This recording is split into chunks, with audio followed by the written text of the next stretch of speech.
Auf der Bahre des Todes liegt der Nordmann und lacht. Denn gekämpft hat er mutig und sein Schwert schlug rein mit Macht. Darum wird er nun fahren durch die Tore nach Valhall, wo er trifft auf seine Ahnen, die ihn begrüßen mit lautem Schall. Es grüßt ihn Odin, der Allvater, fordert ihn zum Trinken auf. Komm, leer mit mir das Horn, dann nimmt das Fest hier seinen Lauf. Denn mit Odin wird er warten auf das Ende der Welt, wo das Schicksal wird entscheiden, wer lebt und wer fällt.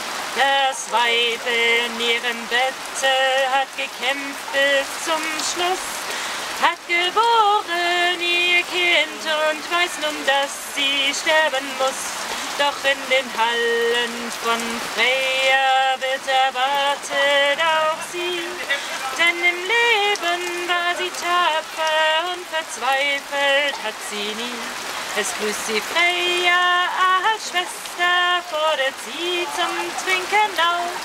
Leer auch du mit mir das Horn, dann nimmt das Fest hier seinen Lauf. Denn mit Freya wird sie warten auf das Ende der Welt, wo das Schicksal wird entscheiden, wer lebt und wer fällt.